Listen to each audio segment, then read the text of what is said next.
you going, everyone? I'm going to be talking today about 3 things on the Online Prosperity Show. 3 systems that help me go on a journey from nothing as a startup through the entrepreneurial journey and finally managing to exit and retire early. All right. The first thing we're going to be about grit and determination. You know, what it takes to get through the bad times. We're going to touch on a little bit of that. I'm also going to touch on a little bit about systems themselves, about the ways to think. The word I used to like to use was systematize.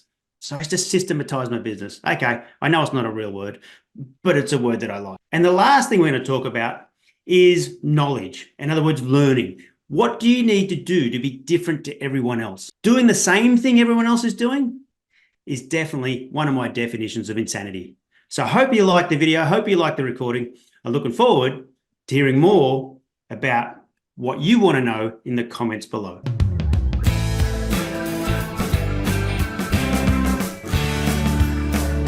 Ladies and gentlemen, welcome to yet another exciting episode of the Online Prosperity Show, where we bring you the real stories of success, wisdom, and practical insights. I'm your host, Prosper Tarovinga, and today we have a true legend with us. Scotty, how are you doing today? Hey, how you doing? Awesome. Absolutely. I'm glad we finally got to chat because so many people are going to be intrigued about your story and the insights that you have. Now, for the 3 people at the back of the room that haven't met Scotty Schindler, he's a retired startup founder and CEO, a street smart entrepreneur, and a man who's conquered the business world just like he's conquered the waves. As you can see the surfboard behind him. As soon as we finish this, he's told me he's just going to jump onto the ocean there. And it is the incredible Scotty Schindler. Now, Scotty, I know I could go on and on talking about your accolades and everything else that comes along with it. Tell me a little bit about yourself and how you actually got started on your entrepreneurial journey. Good question. And a lot of what you said was true. And there's a lot more to it as well. And, I spent the 90s working for an insurance company. And with that, I learned leadership and sales and business development. And then I decided to have a bet on myself. And at the turn of the century, so in the year 2000, I quit that business and I decided to see if I could make a business. And I wanted to be an entrepreneur. I felt entrepreneurial and I had to go and work out what to do. So I played around with IT and you're correct. I did manage to make it work. 18 years later, I was 46 and I was retired early. So I'm very, very lucky to have gone on that journey and achieved the things I wanted to achieve in the way I wanted to achieve them. I like that because so many people just get what's coming to them. They don't actually seek out any of the things that, really feel good to them. But what was life like as the insurance person? Like, what is it that, attracted you to the role? Well, I didn't really get attracted to it. So it's a good way you put that. I got stuck in it more than anything else. So I bought a house and a car and all of a sudden I had payments to make and I got stuck in that thing, right? I got stuck in that.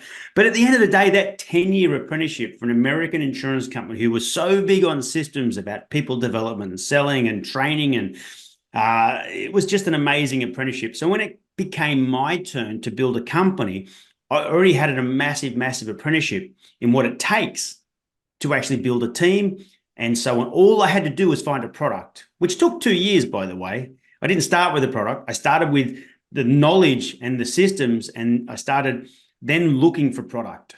And that's how I started the company Renet. So, I sort of got stuck in that business and was so glad to get out of that business and have a go on my own. I thought I was good enough and I thought I knew what I was doing. And I thought if I could just make some things work, I should be able to start a business. And I was thinking entrepreneurial. I thought if I can grow and do something special in the IT world, I should be able to achieve a lot more in that space than any other space. And as it turned out, I was right. I was lucky. I was very, very lucky. I quite like that. So during this time, obviously, computers and the internet wasn't prevalent, was it, when you were selling insurance? So was this door to door, or how did you actually manage to sell the insurance? Yeah, look, before the turn of the century, there was a lot of door-to-door stuff. So I called it business to business, but it is door-to-door. So I'd have to go and make sales. People didn't come in my shop front or ring up and do online forms. I physically had to go out to the coalface. People didn't even know I was coming, and try and do a presentation and leave with a sale if I could, every single day. That was my life for 10 years. Although in the end, I was a senior manager, so I was teaching people how to teach and train and build teams, as opposed to myself who went on that journey. So it did change. But that's what I did. I did go business to business. I went out and created a need, and then hopefully left with a check. And, and that was like I said, if I repeat it again, that was a really good apprenticeship, because most people today have really good product, but struggle to go out and actually create a need for that. So I think they stick it on social media, and that's creating a need. And that does work. I'm not saying don't do that. But, that's what everyone else is doing. And you know what the definition of insanity is? Absolutely. Doing the same thing over and over again and expecting a different result. Sort of. Here's the definition I have. The definition I have, it's doing the same thing everyone else is doing and expecting a better result. Now, that's insanity. And that's what everyone does. They come up with this great business idea or a great product. They start doing the same thing everyone else is doing. And you need to be doing things differently. So, and some of that traditional stuff, like going out to the coalface and talking and building a business traditionally, still works today. And you still do the other things that obviously is expected today. But there's so many business opportunities that you can do just by doing the coalface stuff, going out to the market and making things happen. I quite like that. And I can only imagine when you're supposed to be, walking out with a check, you'd make sure that you do all the right things from start to finish, because otherwise people wouldn't want to do business with you. Now, how does discipline actually contribute to what you have created? First of all, being in the insurance, and then maybe the sports that you are later on did, because so many of us lack that discipline. I don't think I'll be able to do what you guys did. Yeah, look, grit and determination or discipline is something that, you're not born with it. You have to develop it. And, I'll give you a funny story, right? So after 12 months of trying to start my own business in the year 2000, my wife wasn't that happy that I wasn't making any money, right? So I was out there struggling, and I was trying to get started. I was trying to start a business, and I had 3 attempts by then. I'd started doing online medical website. I started doing a localized system for people, and not that they didn't work, but they didn't really work. I wasn't really making any money. I wasn't getting a lot of traction out of it. And I started doing internet security because I could see a big future in internet security. Turns out I was right. But anyway, I just didn't like those. They didn't work because I had certain systems that I wanted to follow to grow a business. And business judo, time duplication was definitely one of them. And I just didn't get it. So anyway, I go into the year 2001, I started looking for work because I thought, well, maybe I can't start a business. I'm going to have to go get a normal job, right? But not only did I not get a job, I didn't even get a job interview, which meant I was forced to keep going down this path of IT. So if I had have got a job, I would never have gone on the journey and actually managed to find what I found in the next 6 months, which is the ability to be able to write online code and create what's now called cloud computing. So I was doing that before it was. So I was doing everything via what I just called the internet, because I could see that was the future. And I just started playing around with that. So if I had got a job, and if I had to quit, which I did try to, but I wasn't allowed to quit because no one would give me a job, I was forced to go and learn more and make more things happen. And after May 2001, when I bought 2 books, and I think book reading is really important. It's an essential ingredient for success. So is podcast. Look, we can get our information so many different ways, but books are something you can take like a manual and sit down and read. Okay, podcasts we listen to, we think it's great. Looking on YouTube, watching videos, I think they're great. I do all that too. But anyway, I read these 2 books that changed my life because I learned how to do online programming. And that's when I started playing around with the next 3 business ideas I had. And one of them worked. So you talk about grit and determination. Sometimes we're forced to have grit and determination. Sometimes we're forced to find that, and that was one of my situations where I was forced to find it. But I never wanted to be the normal person. I always wanted to be that person that did the extra mile, the extra 1%, the extra 10%, whatever it was. There's 2,000 hours a year that most people work if they've done a bit of overtime. 38 hours a week by 48 weeks a year. It's only about 1,800 odd hours a year. It's chucking a few bits of extra. I never wanted to be that person. Give me 2,500, 3,000 hours a year. That's what I want to do. I want to be able to achieve twice as much in half the time as well. So that's why I was really wanting to start my own business. And I nearly didn't.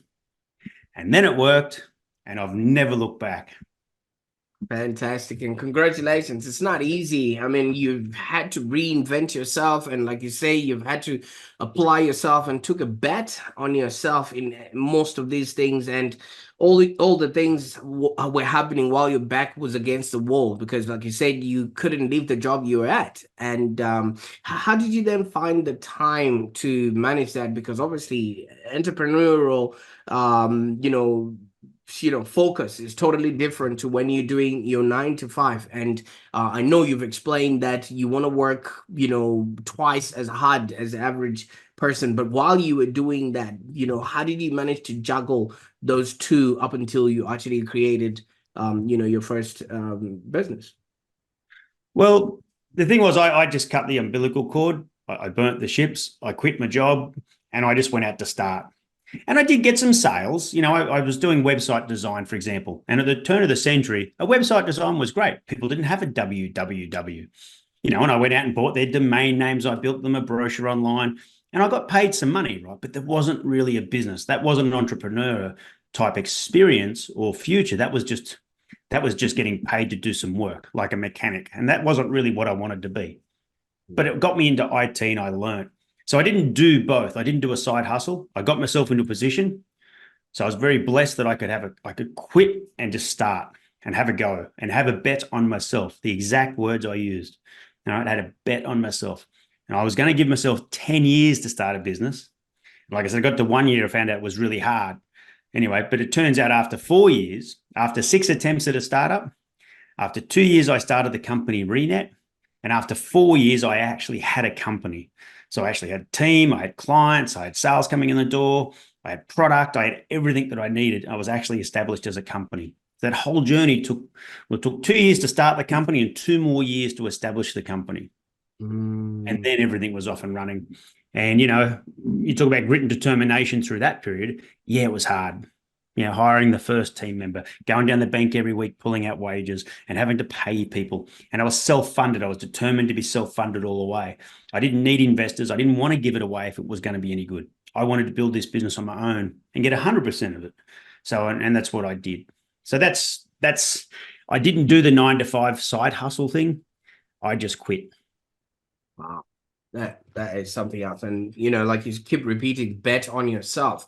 And so many people wouldn't have outlaid 10 years, and it's not their fault. I blame TikTok, because within 5 seconds, somebody can start a business and look like they're already successful, and everybody wants that instant, gratification. Now, talking about instant gratification, you went on for 2 years, like you said, without a product, and you were just working and creating the business, whereas people these days want to go straight out of the park with a product already fully formed and want to sell it as quickly as possible, and if it doesn't turn around, then they're on to the next thing. So just walk us through that patience that you exercised, especially going at it, not knowing what you were going to sell, but you knew something was going to come out of this. Yeah, look, you are right. People have this instant gratification, and you talk about TikTok or Instagram, and people talk about this making $100,000 a month now, and they're doing nothing. And I go, well, that's wonderful. I'm sure there are some people that have managed to achieve that. Great, well done, 10 points. So then there's the rest of us. And the rest of us actually have to go to work and create a product and go through that process. And if you could ignore that, and who knows if it's true, I think most of those people make money out of just being influencers, pretending it's true. If you get 1 million people to give you $1, you make $1 million, right? And I'm sure there's some of that stuff that works. But most people, and the richest people in the world, the wealthiest people in the world, build businesses. They build businesses that are sustainable, manageable, and profitable. They have 1, 3, 5, 10-year plans, and they follow those through, and they keep doing what I call in the system 1357, it's the three: the conditions, actions, needs. They're looking at what's happening in the marketplace in 3 years, 5 years, 10 years time. What's changing? What's coming? How can I position myself to be ready for what's coming? Now, if I go back to myself at the turn of the century, the internet wasn't that popular. People didn't even know what Google was. So I had to go around, not only did I have to try and sell some software that was stored on an internet server somewhere, I also had to explain to people what Google was. And people going, what's Google? Who'd ever go there? And they wanted to buy the software. Like in the old days, you bought a disc and you had to put the disc in there, download the software to your computer. No different to what we do now. We just download it off the internet. We still download it, it's still software, but I didn't sell it to people. No. You don't actually get a copy of the software. You just log in. And that was really, really difficult stuff to do. But I did a thing where I went, well, hang on a minute. I think there's going to be more and more people wanting to be mobile, to be able to log in while they're away, log in while they're on the road. I didn't know what smartphones were back then. Neither did anyone else. But who knew that when we have smartphones? So it turned out I was right, that I thought the internet was going to be a growing business area. Now, if you look at your industry, whatever industry you're in, you could be in security or construction or, anything. And you can go, okay, well, what's the business going to look like? What's this industry going to look like? What are people doing? And what are they going to need in 1, 3, 5, and 10 years' time? And how do I position myself for that? And then work towards that, which means you won't get overnight success on Instagram or TikTok, but you'll make a hell of a lot of money in the next 2, 3 years because you're ready for it when it comes. And if you keep on doing that mindset, which is what Jeff Bezos does at Amazon, he's always in the future. If you keep that mindset, you'll keep on positioning yourself more and more and more. And that's what I did. And I did go through the process of where I had to actually stick my head out when I couldn't get a job and go, okay, well, now what do? I've got to keep going down this path of building a business. So I was lucky. I was lucky no one gave me a job, but I'm also lucky I started a business and then I got through that business and I went and grew that business and had the full exit. So I'm very lucky in that sense. But the entire time I was always looking at the future. I was always building a traditional business that was sustainable, manageable, and profitable. I like that. And I like, the reference to Jeff Bezos. He actually positions, well, when he was still running Amazon, he would position Amazon 3 years in advance. Every meeting they were talking about is not for what's happening in the current quarter. It's what's going to be happening in the quarter after that. And when, the year turns, everybody else is celebrating Happy New Year. They already know what they've created, what this means for their business and moving forward and things of that nature. You seem to have a knack of knowing what's to come because is it ReNet or ReNet was actually started from a single property, right? And it was Correct. one listing that was advertised on the internet, and you went on to manage 1.125, not million, not billion, but trillion, in real estate with ReNet. All right. I'm Zimbabwean, Scotty. I don't know if you know. For me, yes, I'm used to those kind of numbers because of inflation. But if we're talking real money, that's like the GDP of a few other countries that you were actually running. You literally would have been the president of Nicaragua if you wanted to, or places like that. Now, how did you build, such an empire over 18 years? Yeah, well, look, I wasn't worth that. If I was worth that, we wouldn't be talking. But that's what the software grew. You are 100% correct. It grew from one property and it grew all the way to, I can't remember the number now. Anyway, it grew all the way to $1.125 trillion worth of real estate we were managing in the database. And I remember when I first I did a little calculation on the website. I wonder how much money worth of property we're managing right now. And it was only $100 million at the time. And I'm going, wow, and I had agents up on the Gold Coast and Coffs Harbour and Port Macquarie and Newcastle and Sunshine Coast. And I had these agents. And I went, wow, $100 million. And then I watched that grow and I put it on my website. So every time the clients logged in, they had this number that was rising all the time, every single time they logged in. So it went 100 million, then it went 500 million, and then it goes into the billion, then 500 billion, and all the way in the end, when I left, I took a screenshot of it. $1.125 trillion worth of real estate we had under management. Now, I probably should have taken 10%, but I didn't. But that is what the software grew from, one property. And people think, oh, you know, things are so slow. But, you know, when you look at time duplication, which is one thing I really like, you know, it just grew and grew and grew and grew and scaled, you know. Yeah, I mean, I was very, very lucky. And that number is an amazing number. I do get it. And it was only, I think at the time, the market cap in Australia was about 8 or 10 trillion dollars worth of real estate. So we didn't have all the market either, by the way, but we had a fair chunk of the market. Yeah, but still, that's trillions, and you know, just having that as a portfolio in and of itself.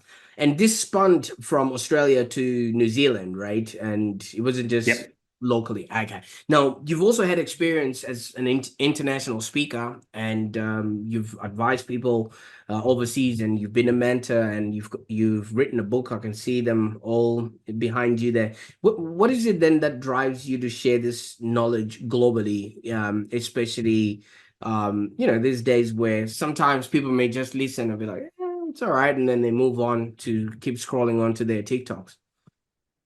Yeah, and you know what? It's interesting. So I didn't actually plan on retiring. So I actually had no plan B. So I sold the company twice, once in 2015 and again in 2017. And I was going to stay on as the founder and just do what I'm doing today in the real estate industry, which is, you know, a few workshops, speaking, mentoring, advising, and just stay around the industry. And that was going to be my retirement years, right? You know, just cruise through till I'm about 60. Anyway, I didn't like the new owners. We had a bit of a run-in.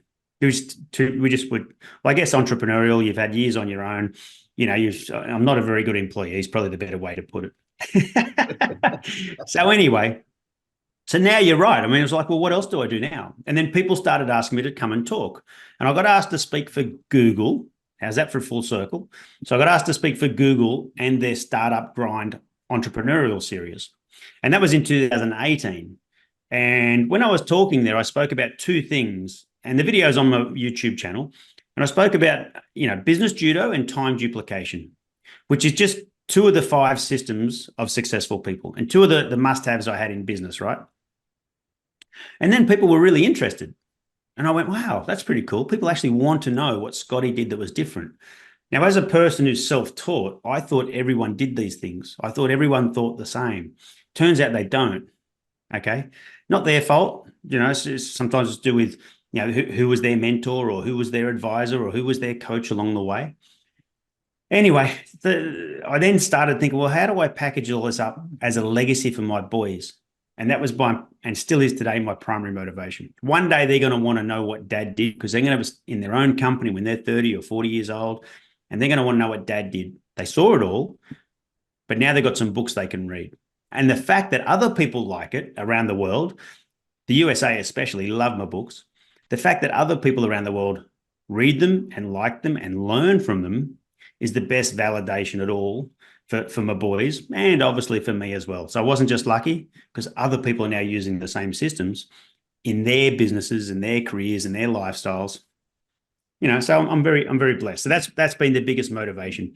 So rather than just retiring and going surfing all day, which by the way, I did just come in from a good surf.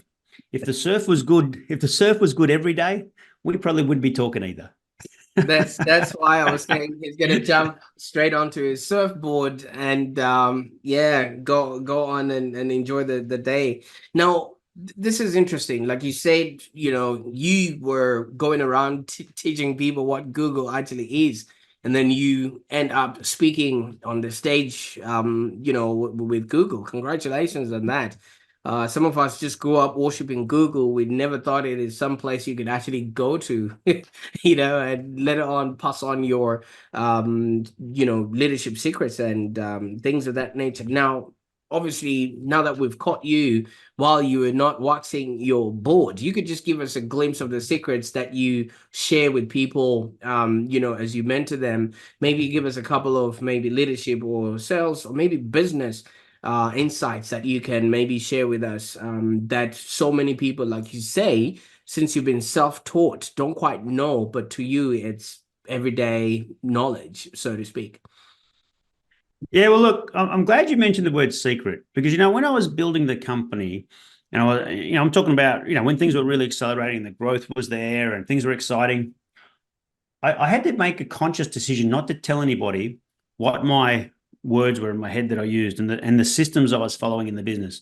And the reason why I did that was because I didn't want people to think I was manipulating them. So when I used the term business judo, okay, so business judo was a big one for me. I didn't want people to think I was manipulating them. Okay. Now I don't, it's not a secret anymore. Now I tell people business judo is a systematic way you can win and grow your business. How you can do twice as much in half the time. No doubt about it. The other one was time duplication. I mentioned it earlier. And that's the one system that every single successful person understands. And they duplicate themselves, they duplicate their products, and they duplicate their money. And that was a non-negotiable part of my entrepreneurial journey, which is why the first ones didn't work because they just weren't duplicatable enough in the product. So I needed something that was duplicatable. Nowadays we call it scalable. That's fine. I can work with that. Then we've got the other three systems. Well, anyway, look, you'd have to read the book if you want to know what they are. There's business of thirds, rule of 100, and sugar and cream. But the time duplication, for example, just one tip for people today, is that you do need to duplicate yourself. You do need to duplicate your products, and you do need to duplicate your money. In other words, have more than one of you doing the same work. In fact, get people better than you to do the work you were doing so you don't have to do it anymore either. Okay, but continue that down the path. And product, have something you can build once and get paid over and over and over again. I spoke earlier about looking at the future, 1 year, 3 year, 5 year, 10 year. What are you doing today that you're going to get paid for again next year?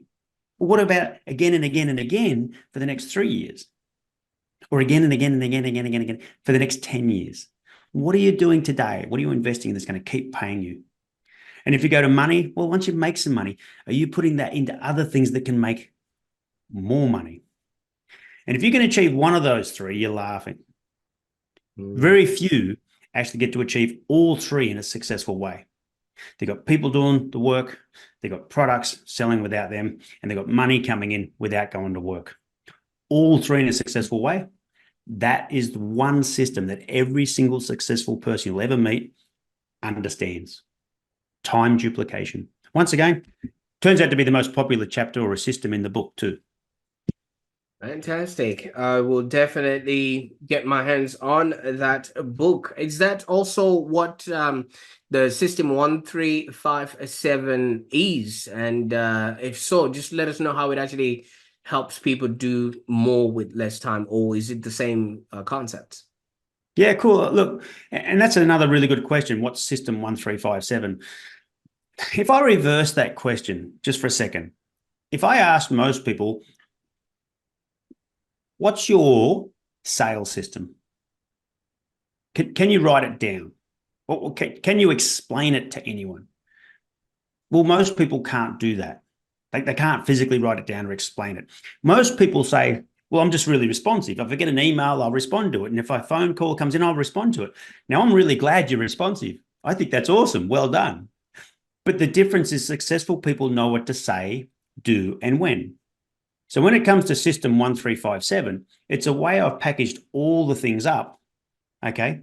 So that way people can follow a systematic approach to their day-to-day, week-to-week, month-to-month, year-to-year business goals. So 1 is people, 3 is the conditions, actions, needs, 5 is the 5 systems, and 7 is time, so managing time. And each one has different layers to that, okay? So 1, people first, 3, conditions, actions, needs, the why. The 5 is the systems and solutions. What are you doing about now? You know all this. You've got people first. You know what's going on. What are you going to do about it? And 7 is managing time. So working smarter rather than harder. It's all wrapped around a success triangle, which is sales, leadership, and business. And if you can succeed in that and follow that systematically in principle, every single day, day in, day out, you'll have your chances of success are exponentially better because you know what to say, do, and when. And that's the difference. So that's the difference. I quite like that because, just haphazard ways of doing things would not yield any sort of results because that's not duplicatable. And I quite like, the way you've put it all together there. Now, if we were to send people your way or the viewers that are watching right now to maybe contact you or get a hold of you, first of all, to learn from your expertise and, to obviously benefit from your guidance and your ventures. If you're not out surfing, how else can they get a hold of you?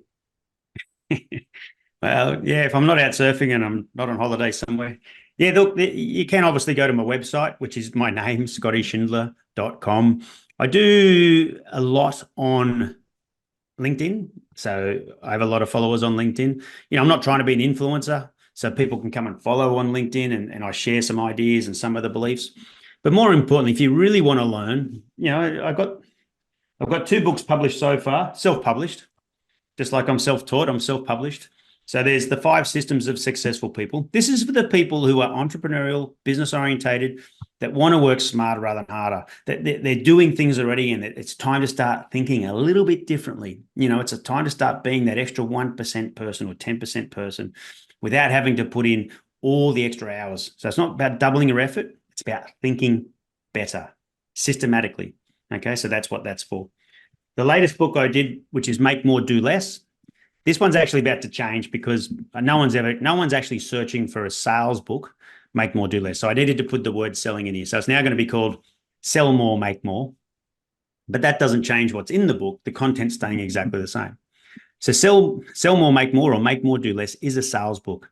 And there's over 100 different systematic ways to have that conversation with people. Because after you do all your marketing and after you do all those, product releases and videos and all this sort of stuff, you all of a sudden have to have a conversation with someone and get paid. Absolutely. And if you don't get paid, you're not going to have a business. So how do you get paid is by following these systems.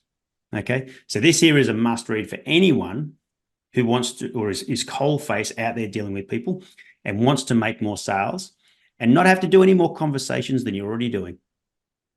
If you're going to speak to 1,000 people this year about your business, well, you want to have more success. And that's what this book's for. Okay. So make more, do less, or over the next 2 months, because I'm going overseas next month for a month.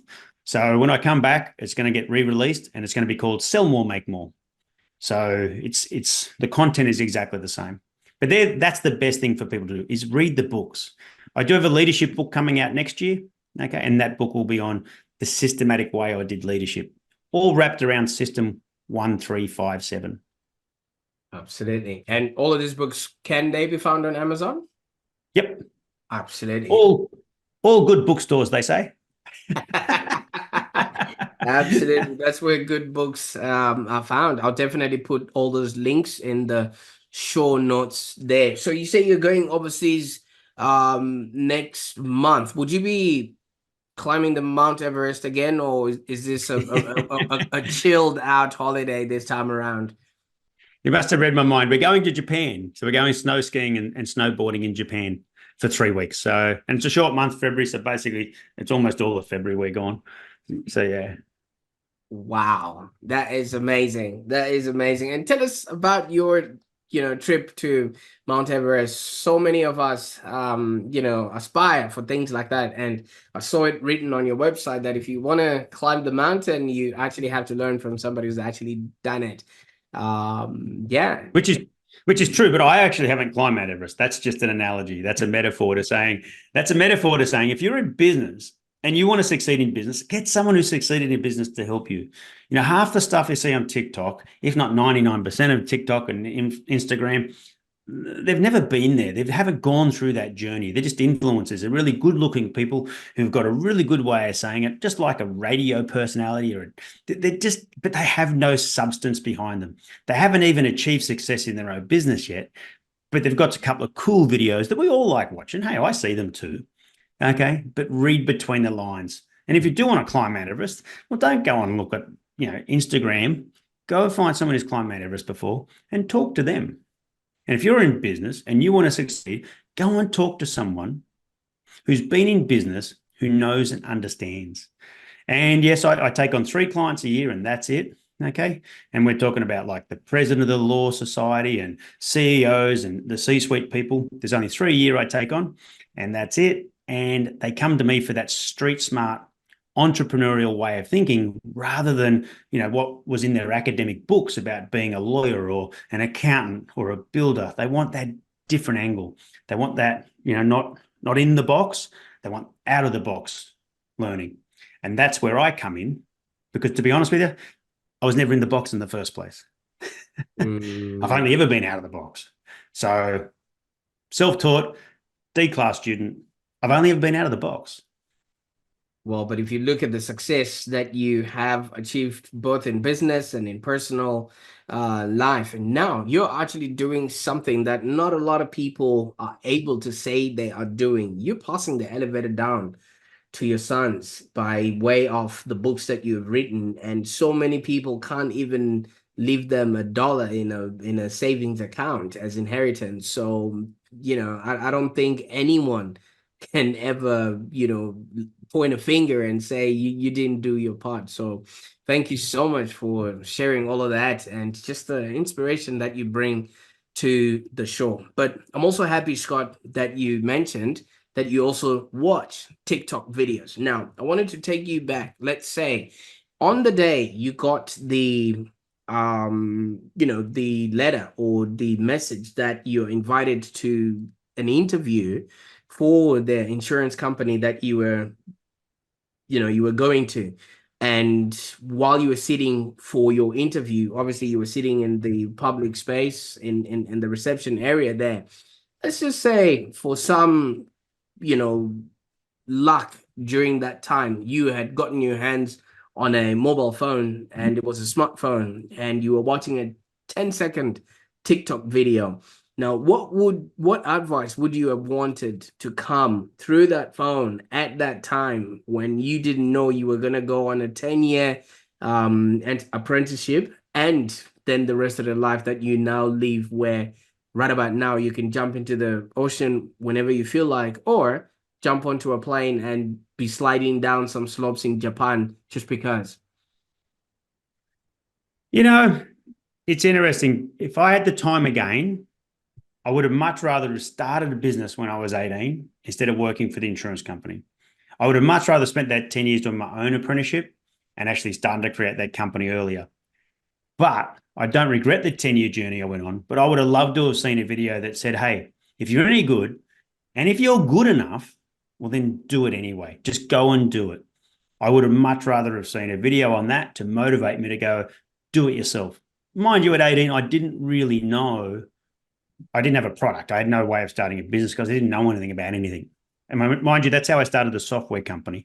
But I knew I wanted to get into IT. I knew that was the future. I could see that that's what's going to be needed in the future, was more and more of this internet thingy. And at 18, I didn't really have that. So in one way, I'm glad I didn't get it, because I don't regret the 10 years I did. But at the same time, if I was to be reborn tomorrow and go through the same journey, I probably wouldn't do it either. I probably would have gone out and had a bet on myself when I was younger and earlier. So that's the sort of video I would have liked. Scotty, you're good enough, so go and do it. Have a bet on yourself now. Absolutely. Absolutely. Bet on yourself, because if you don't, nobody else is gonna do that. Now, this has been fascinating, and I can't wait to see what else is coming your way. Maybe when you launch the new book, we can have a sit down and talk specifically about the book. That's if you can make time for us on the Online Prosperity Show again. Yeah, for sure. And depending on the entrepreneur, the audience you've got, when we could do another interview just on the 5 systems of successful people. Business judo, time duplication, the business of thirds, rule of 100, and sugar and cream. All systematic attitudes that'll help everybody work smarter rather than harder. That depending on the audience you've got. And obviously the leadership book that's coming out next. Once again, if you're in business, you're a leader, you need that book too.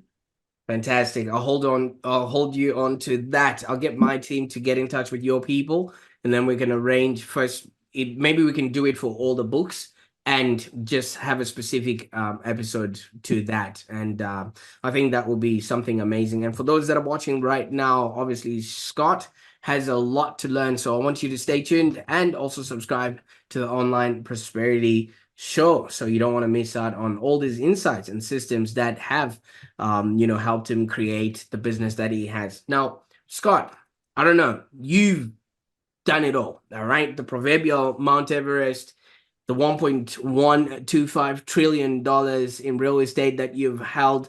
Now you can summer and vacation wherever you feel like, whenever you feel like. What's next? What can people expect from Scotty? Well, the irony is, because I'm always the entrepreneurial thinker, ever since I was a kid, right? I was always trying to think of, well, time duplication as an example, right? I was always trying to think of it. So now I'm actually, I've been asked to do workshops, and it's good beer money. It keeps my brain going. One of the fears I had was getting Alzheimer's because I just stopped working. I stopped doing things, right? So I was really conscious about staying actively mentally, being mentally strong at the top of my game. So anyway, I started doing workshops, and now what I'm doing is, I'm duplicating that. In other words, I've created now. So with this book here, the Make More, Do Less, it also comes with a deck of cards. So it comes with a deck of 52 cards, so people can do their own learning. So you've read the book, so what? Well, here's one card for 3 to 5 minutes a day for 7 days. Okay, so 52 things for the year you're going to learn. Okay, 1357, right? One card, 3 to 5 minutes a day for 7 days, and that's 52 new things for the year. It also comes with a workbook, so people can go in and actually make notes about what they're doing. Okay, you download this for free, doesn't cost you anything. Okay, and the last one is the duplication side of it, is the instructor manual. So anyone out there that's in business that wants to teach their team some of the sales systems, they can get certified and obviously get the manual and actually teach their team these things. Look, I don't want to get paid for it. You can buy this and become certified and go and teach your team. Or if you want to be a coach, you can come and buy that and be a certified coach and go out and teach people these systematic ways as well. So once again, duplication. So, always thinking about the entrepreneurial journey, I see a massive, massive hole in the marketplace, conditions, actions, needs, in the ability to be able to have those conversations that let you get paid. At some point, you have to have conversations with people, and that is when you actually get paid. And if you haven't been trained in those conversations, you're just going to miss a lot more opportunities than you're going to win. Wow, I quite like what you have done with just one piece of content. And how you've actually, like you said, duplicate yourself. You've duplicated the product, and the money is just going to keep coming based on something that you just created ages ago. That in and of itself could have just been the episode. And I think my mind has been blown. I might as well just conclude this before I make a mess of it, because that epic. All right. It's all good. It's no problems at all, right? So, but it is the way entrepreneurs think. And what I encourage people to do is to do that. Think 1 year, 3 year, 5 year, 10 year. What am I doing today that I'm going to keep getting paid for without actually having to do any more myself or build any more product or go to work to make money? Duplication. Anyway, that's just one of the systems. I could, as you said, we could talk about it for a whole hour on its own. And so if you've got one thing out of this, whatever that was, I'm really happy for you. Absolutely. Well, I'm glad we froze this moment in time, because it will be duplicated later on as people would watch it, in the future. So this is only just the beginning, like you said, and I will be reaching out so that we can actually tie down a bit of time for us to then, do more series of these episodes, so we could sell more, be more, and have more. Well, there you have it, folks. This was a remarkable journey in and of itself. This should be labeled as a masterclass. All right. This whole podcast thing is getting out of fashion. I think this was an epic masterclass shared by Scotty, filled with insights, triumphs, and a wealth of experience that he's gone through. And especially just the last 10 seconds of this video just blew my mind. I can't with that alone. Now, remember, if you want to climb your own Mount Everest, you want to learn from somebody who's actually reached the summit, and just keep talking to them. You never know what you might be able to, get from them. So I encourage you to connect with Scotty and embrace the system 1357 and start working smarter, not harder. And as you have seen, my mind is blown. I don't think I can contain what I just learned just by the last 10 seconds of this video. So if you want to go back and see what actually caught my attention, and if you can see it, write it in the comments below, because that is epic in and of itself.